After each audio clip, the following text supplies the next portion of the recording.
Very good morning, students. Today we will start chapter 1 of history, tracing changes through 1,000 years. In this chapter we will read about medieval period. What is medieval period? It is the time period between ancient period and modern period. Ancient और modern period के बीच का जो time period है वो हमारा medieval period है, जो कि बहुत लंबा है। सबसे लंबा आपका मिडिवल पीरियड है, मिडिल एजेस है। ओके, नेक्स्ट ये इम्पोर्टेंट क्यों है? क्योंकि इसमें जो आर्ट है, कल्चर है, वो बहुत ज़्यादा डेवलप हुआ है। साथ ही जो अदर रिलीजन थे हमारे इंडिया में, जो अदर रिलीजन थे, उनका इंडियन कल्चर पे क्या इफ़ेक्ट पड़ा है, ये भी इसमें डेवलप हुआ है। The medieval period of India is witness large scale changes in society में बहुत चेंजेस आए हैं। Economy, politics, religion and culture, इन सब में बहुत चेंजेस आए हैं। इनको अच्छे से समझने के लिए हमने इस टाइम पीरियड को 2 पार्ट में डिवाइड कर दिया। 2 सब पार्ट में डिवाइड कर क्या? इट मीन्स फर्स्ट है आपका early medieval and the second one is late medieval period. Early medieval period का जो टाइम पीरियड है वो कब से स्टार्ट हो रहा है? 8 to 12th century. 8 to 12th century आपका क्या है? अर्ली मिडवल पीरियड है। इसमें जो थे आपके पालाज, प्रतिहाराज, राष्ट्रकूताज, चोलाज एंड राजपूत, ये डोमिनेंट फोर्सेस थे, इनका राज चलता था। और जो लेट मिडवल पीरियड था वो कब से है? 13 to 18th सेंचुरी। यहाँ the period starts with the establishment. ये जो पीरियड है लेट सेंचुरी का, लेट मिडवल पीरियड, ये आपका किसके इस्टेब्लिशमेंट से स्टार्ट हो रहा है? दिल्ली सल्तनत and the extend till the reign of Mughals. जो मिडवल पीरियड है बेटा, कब स्टार्ट हुआ था? ये मॉडर्न एम्पायर के फॉल होने के बाद स्टार्ट हुआ था। इट मीन्स कि जब मॉडर्न एम्पायर फॉल हो गया तो उसके बाद आपका मिडवल पीरियड स्टार्ट हुआ था। सतवाहनास के रूल के साथ आपका मिडवल पीरियड स्टार्ट हुआ था। Changing name of region in India. अब इंडिया के हम जानते हैं first article of constitution of India state that India, that is a Bharat, shall be union of state. The Republic of India is called Bharat, while Hindustan is mostly used in historical context, especially British India. अब हम जानते हैं हमारे India के नाम भारत भी है, हिंदुस्तान भी है, लेकिन किसका कैसे और कब क्यों यूज़ करते थे उसके बारे में हम जानेंगे कि इंडिया का नाम क्यों बदला इतना। जो हमारा फर्स्ट आर्टिकल है कॉन्स्टिट्यूशन ऑफ इंडिया का, ये यही कहता है इंडिया जो कि भारत है, shall be a union of states. वो क्या है? एक यूनाइटी है, एक यूनिटी है, एक यूनियन है स्टेट्स की। इसमें कई सारे स्टेट्स हैं, स्टेट्स को मिला करके हमारा भारत बना है। रिपब्लिक ऑफ इंडिया को भारत कहते हैं, जबकि जो हिंदुस्तान था, जो हिंदुस्तान वर्ड था, वो मोस्टली आपकी हिस्टोरिकल कॉन्टेक्स्ट में यूज़ किया था। ब्रिटिश इंडिया, जब ब्रिटिश इंडिया था तब जाकर ब्रिटिशर्स जो थे हमारे भारत को हिंदुस्तान कहते थे। Today these 3 terms are interchangeably. आज क्या है? हम तीनों बोलते हैं, हम भारत भी बोलते हैं, हम हिंदुस्तान भी बोलते हैं, हम इंडिया भी बोलते हैं। लेकिन पहले क्या था? These interchangeably, that is identified Bharat. The name Bharat is drive from the name Bharat. Bharat name, जो भारत का जो नेम है, जो भारत पड़ा है, मतलब हमारे देश का नाम जो भारत पड़ा है, वो दुष्यंत के पुत्र थे भरत, उनके नाम से पड़ा है, जो कि महाभारत के एक बहुत बड़े मतलब रूलर थे, शासक थे। सिमिलरली जो इंडिया नाम है वो 17th सेंचुरी में पड़ा था। हम 17th सेंचुरी में से इंडिया का नाम इंडिया वर्ड या इंडिया नाम यूज़ कर रहे हैं, जो कि कहाँ से ड्राइव हुआ है? एक ग्रीक वर्ड है इंडोय। इंडोय इट मीन्स कि जो रीजन हमारा जो इंडिया है वो कौन सी नदी पड़ती है बीच में? इंदस रिवर है ना, तो इंदस रिवर के जो इधर का एरिया है उसको क्या बोल दिया उन्होंने? इंडिया बोल दिया। तो रिवर इंदस के कारण हमारे देश का क्या नाम पड़ा है? इंडिया पड़ा है। The name Indus is drive from the Sanskrit name of river Sindhu. Sindhu, जो सिंधु है वो रिवर इंदस का जो संस्कृत नेम है वो क्या है? River Sindhu. The ruler of sultanate and Mughal period call their Indian domain Hindustan. जो रूलर्स थे सल्तनत के या फिर मुगल पीरियड के, वो अपने इंडियन डोमेन को क्या कहते थे? वो हिंदुस्तान कहते थे। बट द टर्म हिंदुस्तान, लेकिन जब वो हिंदुस्तान टर्म यूज़ करते थे उसका मतलब ये नहीं था जो आज है। आज तो हम पूरी कंट्री को हिंदुस्तान कहते हैं। वो कहते थे, जैसे आप एग्जांपल ले लेते हैं, मिन्हाज उस सिराज थे, एक क्रॉनिकलर थे, 13th सेंचुरी में उन्होंने हिंदुस्तान टर्म का यूज़ किया था। कौन कौन से एरिया को डोनेट करने के लिए? Punjab, Haryana and the land between Ganga and Yamuna under the Delhi sultanate. It means कि उन्होंने पूरे भारत को हिंदुस्तान ना कह करके भारत के कुछ हिस्सों को हिंदुस्तान कहा। अर्ली 16th सेंचुरी बाबर ने हिंदुस्तान का यूज़ किया गया अपनी ज्योग्राफी को, जैसे फोना, अपने कल्चर को, इनहेबिटेंट्स को, जो हमारे इस सब कॉन्टिनेंट के इनहेबिटेंट्स या फिर फोना वगैरह थे उनको रिप्रेजेंट करने के लिए हिंदुस्तान का यूज़ किया। It means Hindustan become synonymous with India only during British Raj. कि हिंदुस्तान जो सिनोनिम बना इंडिया का, मतलब इंडिया की जगह हम हिंदुस्तान भी बोल सकते हैं, ये सिर्फ ब्रिटिश राज में बना। Thus, while the idea of geographical and cultural entity like India didn't exist during the medieval period, the term Hindustan did not carry the political and national significance we attach it today. क्योंकि हमारा क्या था, geographical और cultural entity नहीं थी India की जैसे आज है, मिडिवल पीरियड में नहीं थी।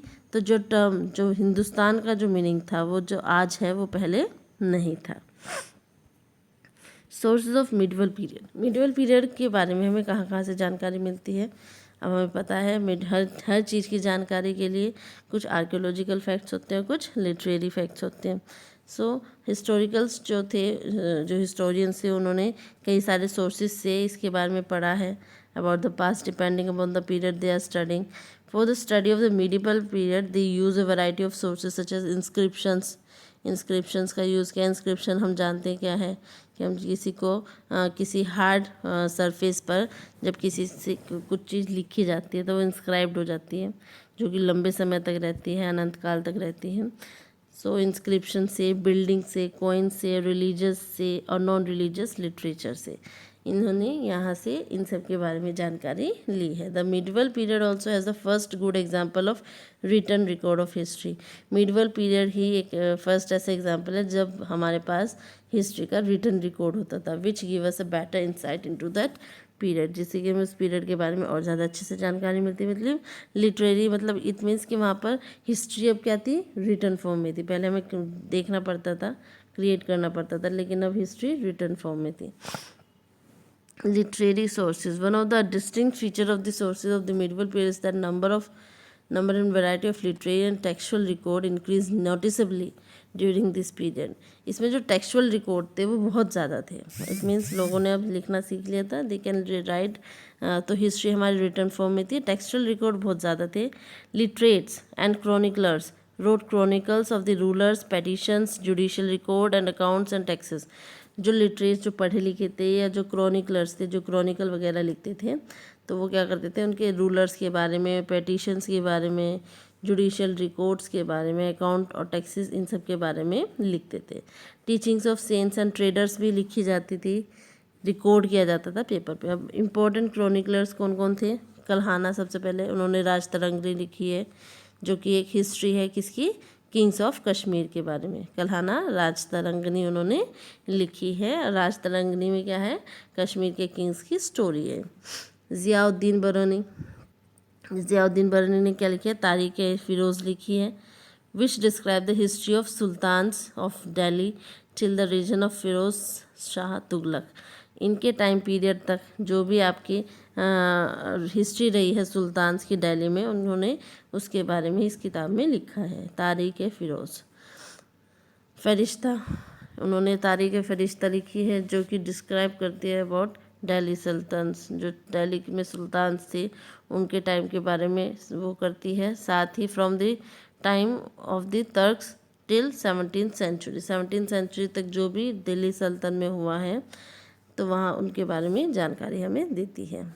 अमीर खुसरो, अमीर खुसरो ने क्या लिखी है, अमीर खुसरो ने लिखी है खाज़नुल फतह और तुगलकनामा लिखी है, जो कि किसके बारे में, खलजीज के बारे में या तुगलक के बारे में, उनकी रेन के बारे में बताते हैं। रेन मतलब टाइम पीरियड के बारे में बताते हैं। Kings employed chroniclers to record and write the detail about what happen during their rain.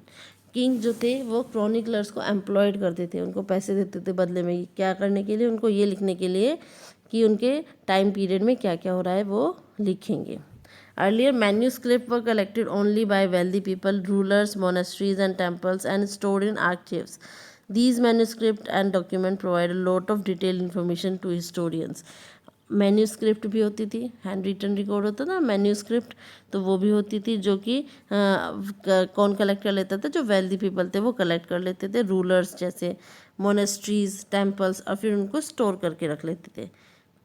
ये जो मैन्यूस्क्रिप्ट है, जो डॉक्यूमेंट है, ये बहुत ही ज़्यादा इन्फॉर्मेशन हमें हिस्टोरियंस को प्रोवाइड करती हैं अबाउट मिडिवल पीरियड।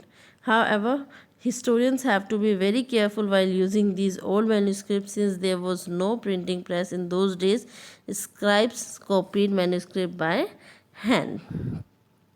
अब उनको बहुत ही केयरफुली उसको इस्तेमाल करना, क्योंकि प्रिंटिंग तो नहीं थी तब, ठीक है। तो जो लिखा है वो कहीं मिट ना जाए, तो बहुत ही ज़्यादा ध्यान से उसको इस्तेमाल करना पड़ता था। Scribes copied manuscript, they introduce small changes unknowingly, साथ ही वो थोड़े बहुत चेंजेस भी ले आते थे जब वो उसको वो एक तरीके से कॉपी करते थे। And there is a possibility that these small changes went on increasing generation after generation to such an extent that manuscript of the same text become substantially different from the another. The medieval chroniclers were written by contemporary authors who were either court historians or freelancers. It means कि आपका जो धीरे धीरे क्या हुआ, इन्होंने क्या किया, सबसे पहले मैन्यूस्क्रिप्ट को कॉपी करना स्टार्ट किया, उससे भी हमें काफ़ी जानकारी मिलती है, और थोड़ा बहुत वो मैटर चेंज कर देते थे, जिससे कि मुझे लगता है कि ये जो छोटे छोटे चेंजेस हैं, ये बाद में मतलब जनरेशन आफ्टर जनरेशन ये चेंजेस लाए जाते थे, जिससे कि हमें कुछ टेक्स्ट डिफरेंट मिल जाए, पहले की तरह हमारा लिखा हुआ ना हो। जो क्रॉनिकल्स थे वो कौन लिखते थे, या तो कंटेम्प्रेरी ऑथर्स लिखते थे, या तो वो कोर्ट के हिस्टोरियंस होते थे, या फिर फ्रीलांसर्स जो लिखना चाहे वो लिख सकते थे। Some of them came to travellers and wrote about India, उनमें से जो कुछ क्रॉनिकलर्स थे वो कौन थे, जो इंडिया में आए थे और इंडिया के बारे में लिखना चाहते थे, ट्रैवलर्स जो थे। Such writing have their own advantages and disadvantages, writers had their own prejudice and bias, इनके कुछ अपने एडवांटेजेस और डिसएडवांटेज। पहले हम जानेंगे कौन थे वो ट्रैवलर्स। वो थे फॉरेन ट्रैवलर्स, कौन कौन थे, important foreign travellers and their account. अब हम जानेंगे कि कुछ जो फॉरेन ट्रैवलर्स हमारे यहाँ पर आए, उन्होंने इंडिया के बारे में भी काफ़ी कुछ लिखा है, उनके बारे में जानेंगे। फर्स्ट है अल मसूदी, ये एक अरब ट्रैवलर थे जिन्होंने इंडिया के बारे में काफ़ी कुछ लिखा है। ये 957 CE में इंडिया आए थे। अल बरूनी 1024 टू 1030 CE, ये इंडिया आए थे किसके साथ, महमूद ऑफ गजनी के साथ। उन्होंने इंडिया के बारे में पहले इंडिया घूमा और उसके बारे में एक बुक लिखी, तहकीक ए हिंद, जिसमें कि यहाँ के सोशल, रिलीजियस और पॉलिटिकल कंडीशन के बारे में बताया गया। जो अल बरूनी थे ये आपके ईरान से आए थे। नेक्स्ट है इब्न बतूता, ये मूरिश ट्रैवलर थे, ये मोरक्को से आए थे, जिन्होंने इंडिया विजिट किया किसके टाइम पीरियड में, किसके रेन में, महमूद बिन तुगलक के भी टाइम पीरियड में। इनकी जो बुक थी Rihla the travel as, throws a lot of light on the reign of Mohammad bin Tughlaq and the geographical, economic and social conditions in India.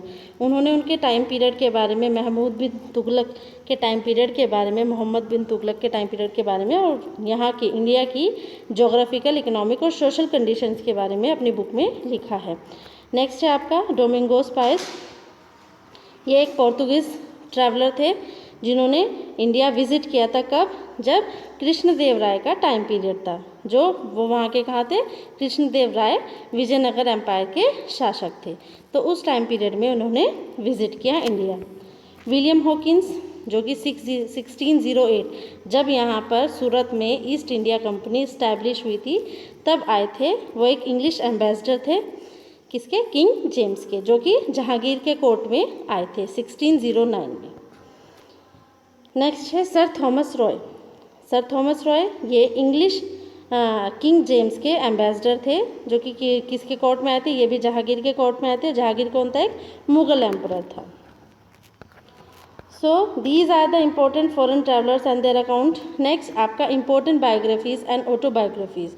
अब इनसे भी हमें मिडिवल इंडिया के मिडिवल पीरियड के बारे में जानकारी मिलती है। फर्स्ट है आपको गुलबदन बेगम।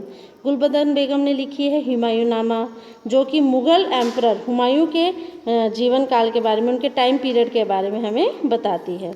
चांद बरदोई पृथ्वीराज रासो उन्होंने लिखी है, जो डिस्क्राइब कर रही है पृथ्वीराज चौहान की लाइफ को, जो डिस्क्राइब करती है। उन्होंने जो जो एडवेंचर्स किए अपनी लाइफ में, ये सब उनको बताती है, इन्होंने उसके बारे में लिखा है। जो कि कौन थे? पृथ्वीराज चौहान कौन थे बेटा?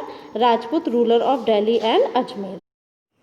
अबुल फजल ने लिखी है बेटा अकबरनामा और आयन अकबरी, जो कि जो एम्परर था अकबर, उसके रूल को डिस्क्राइब करती है, इवेंट्स को डिस्क्राइब करती है। नेक्स्ट है आपकी कुछ जो ऑटोबायोग्राफीज़ है, उनमें से कुछ बहुत ही ज़्यादा जो वेल नोन है, जिनको सब जानते हैं, जैसे बाबर की बाबरनामा, जिसको हम तुज़ुक बाबरी भी कहते हैं तर्किश में, फ़िरोज़ शाह तुगलक की फुतूहत ए फ़िरोज़ शाही, जहांगीर की तुज़ुक ए जहांगीरी, इनको ये बहुत ज़्यादा वेल नोन है, इनको सब जानते हैं।